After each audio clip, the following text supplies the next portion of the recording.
y'all. Today I'm going to be making bread pudding. I had several people ask me to do bread pudding, so that's what I'm going to do today. I usually only do this a couple times a year, so I'm going to be making a double recipe today, but I posted the single recipe. I'm doing a double recipe today so I can bring one to my mother-in-law. She's not technically, or actually my mother-in-law, but that's what we say. So we exchange food with each other. So the first thing you need to do is get your bread ready. If I don't have actually stale French bread, then what I do is I get fresh French bread and I just tear it into pieces and put it in my pans and cover it with foil, poke a few holes in it, and let it sit overnight. And then the next morning, if it's not as dry as I want it to be, then I put it in the oven, 350 degrees for 10-15 minutes, just until some of them start getting kind of crispy. That way it can soak up all that custard really well. So after your bread is done, the next thing that we're going to do is make our custard pour over our bread. And we're going to start making the custard filling by getting our eggs ready. Now what I use for the single recipe is 2 whole eggs and 4 egg yolks. So I'm going to double that since I'm making a double recipe. So I need 4 whole eggs and I need 8 egg yolks. And I just separate my egg yolks with my hand. It's the easiest way, I think. So I'm just going to finish separating these eggs. All right, got our eggs separated and my hands washed and the egg cleaned up. So now I'm just going to beat these eggs.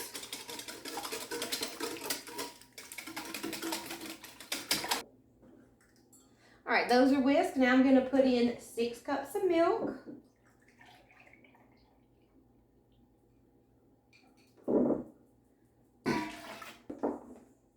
And 3 cups of heavy cream.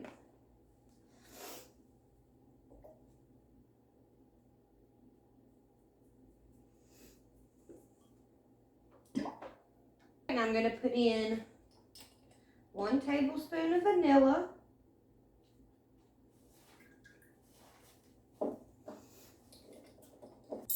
And I'm going to do 4 teaspoons of cinnamon. Sometimes I don't put cinnamon in this recipe.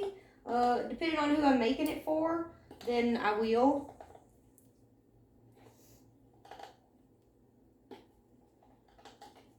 And you can put more cinnamon if you like lots of cinnamon in it. Put a lot. If you don't want any in it, don't put any in it. Okay, mix that together. And also, some people like to put raisins and fruit in their bread pudding. And I have before. I've taken raisins or dried cranberries, dried cherries, and I've like soaked them in a liqueur or a rum or brandy before and put those in it, and it was good. So you could do that too. Most of the people that I serve this to don't like that in it, so we do it without it. And it's still good. All right, now we're going to put 4 cups of sugar in. All right, so now I'm just going to whisk this all together real good.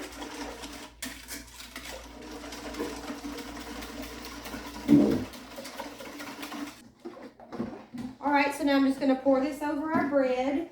And our oven is already preheated to 350.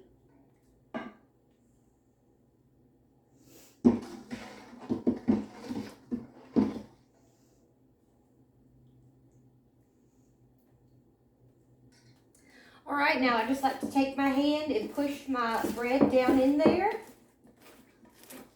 Make sure it gets all covered real good.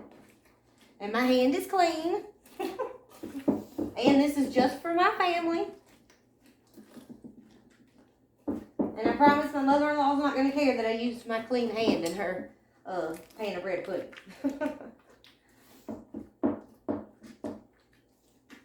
She's a wonderful cook. Maybe one day she'll cook something with me on here. All right, so these are ready to go. I'm going to put them in the oven at 350 for about an hour. This smaller one may take a little less time, I'm not sure, but I cook them about an hour, sometimes a little more, sometimes a little less. It's just until the top gets starts to get golden brown and it's rising up and has a good consistency. So 350 for about an hour. All right, so now I'm gonna start getting our brandy sauce ready. Again, I'm making a double recipe.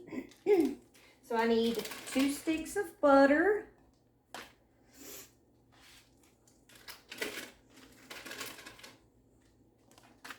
All right, so now I'm just gonna put in 1.5 cups of sugar, just regular sugar. All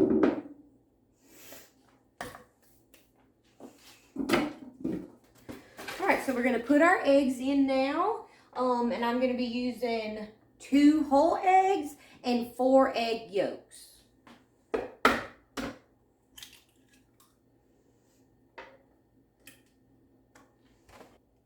All right, so now we're just gonna cream this together. You can do it by hand or with a hand mixer, but I've got a stand mixer, so that's what I'm gonna use. So I'm just gonna turn this on and we're gonna cream this together, and then we're gonna put in some condensed milk. Oh, I gotta plug it in.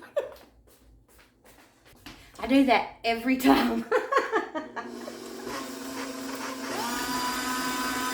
All right, just gonna cream these together and I'll see y'all in a minute. All right, we've got that cream together. It's nice and fluffy. All right, now I'm gonna put in 1/2 cup of sweetened condensed milk and mix that together. Now I'm gonna put in 2/3 of a cup of brandy. You could use rum.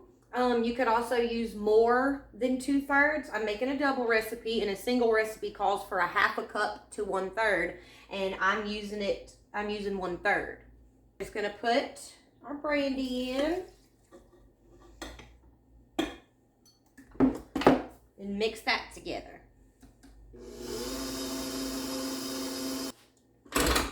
Just gonna scrape my sides down.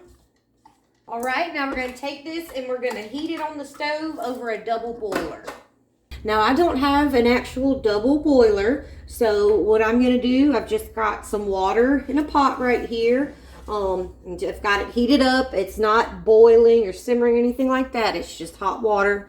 I've got it on medium low, and I'm just gonna put my bowl, my mixing bowl, and you could do this with a glass bowl, whatever you're making the sauce in. And we're gonna heat this up really slow. You don't want to do it too fast, because if it's too fast, then it's going to cook your eggs too quick and the sauce will curdle. So we're gonna cook this very slow until it gets frothy. I have to sit here and stir it the whole time. I do like to watch it though, and every once in a while I'll check my water underneath here and just make sure that it's not boiling or anything under there, because I don't want to ruin my sauce. And also sometimes I make a caramel sauce for the bread pudding, because some people don't like that rum or brandy sauce, so I make a caramel sauce. I'm not doing that today. I am going to make some little mini cheesecakes in a week or so, because my oldest son loves them. And I make the same caramel sauce for those. So whenever I do that, I'll post the recipe for my caramel sauce. So if you don't like the rum or brandy sauce, you could do a caramel sauce or something like that for your bread pudding. I'm going to check our bread pudding. It's almost ready. The edges are starting to get a little crispy.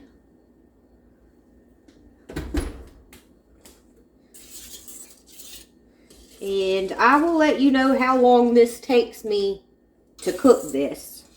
Because I have no idea. I just cook it until it gets frothy. Till all that sugar and everything is melted. And the eggs are cooked. So I'm just going to babysit this.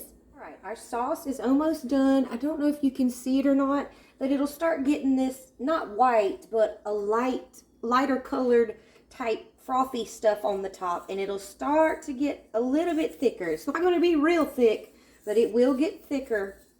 So this is almost done, and I'm going to check our bread pudding in the oven. And our little one is done.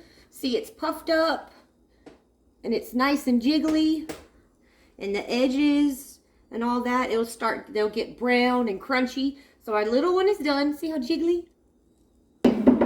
Check the big one. I'm gonna let this one cook a little bit longer. The middle of it's not as quite as done as I'd like it. So I'm gonna cook that one a little bit longer. I'm just gonna cook this just for a few minutes, a few more minutes. And also you'll know it's done because that white frothy stuff, it'll start sticking in a ring around the bowl. And it's starting to do that. I'm gonna cook it just a minute or two more. Yeah, and that's done. So 20 minutes. It'll get this lighter color frothy stuff on the top, and it'll start collecting around the edges. And that's how that we know it's done. And it's a little bit thicker. It's not going to get real thick, but that's the thickness we want. This is done. I'm going to cook this one about 5 more minutes, but I just wanted to show you how the center, I don't know if you can see it, the center's kind of sunk in lower than the rest. That's another way to know it's done, is if that center is level with the rest of it, puffed up with the rest of it. So I'm going to cook this about 5 more minutes till that center finishes puffing up. All right, so the big one is done. It's nice and puffed up. When it cools off, it will shrink down like this one. But you know it's done whenever the whole thing is nice and puffed up evenly over the top. So I'm going to let that cool off. All right, well, thank y'all so much for joining me. I hope y'all enjoyed it, especially the people that requested it. For those that requested it, I hope this is what you were wanting. And if you try it, please let me know. I'm going to go eat a piece of this with my afternoon coffee. And yes, I'm still using a Christmas mug, but my tree is taken down, so there's that. If I ever have leftover bread pudding, I make French toast with it. So if I'm lucky enough to have some left over and make French toast, I will definitely share that with y'all too. And I'll see you next time.